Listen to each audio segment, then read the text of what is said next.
तर नमस्कार मैत्रिणींनो, श्री स्वामी समर्थ.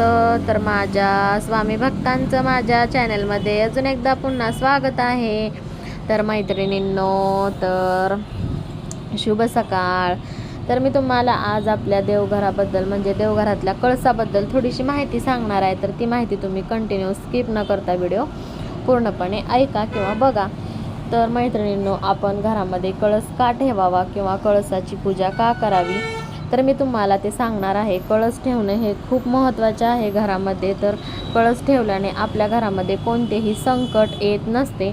तर ना, आपण कळस कसा ठेवावा किंवा कळसाची पूजा कशी करावी तर ती मी तुम्हाला सांगते. तर एका तांब्याच्या कळसामध्ये पाणी घ्यायचं आहे. तर ते तांब्या भरून पाणी घ्यायचं आणि त्यामध्ये आंब्याची पाने टाकून त्याच्या तांब्यावर नारळ ठेवायचा आणि त्या तांब्यावर ना स्वस्तिक काढायचं आणि आपल्या घरात पूर्व बाजूला म्हणजेच आपल्या हाताच्या उजव्या बाजूला तो कळस ठेवायचा आहे.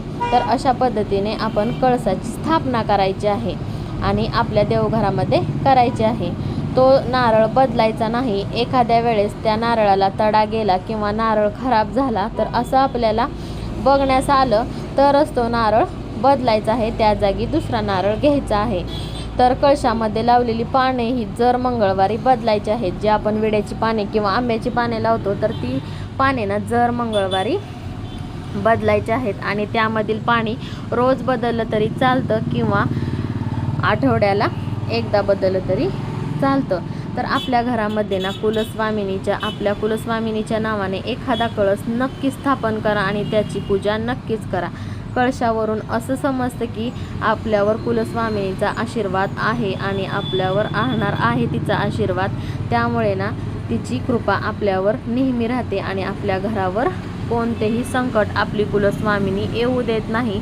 म्हणून कळसाची पूजा करावी. कळस हे संकट वरच्यावर तारून बाहेर टाकतं. म्हणून कळसाची पूजा ही आपल्या देवघरामध्ये नक्कीच करा आणि कुलस्वामिनीची पण पूजा कळसाच्या नावाने नक्की करा. तर मैत्रिणींनो, माझा हा छोटासा व्हिडिओ कसा वाटला नक्की व्हिडिओमध्ये कमेंट करून सांगा आणि माझ्या चॅनलला असंच कनेक्ट राहा. खूप सारं प्रेम द्या, खूप आशीर्वाद द्या आणि व्हिडिओ जास्तीत जास्त शेअर करा. तर श्री स्वामी समर्थ.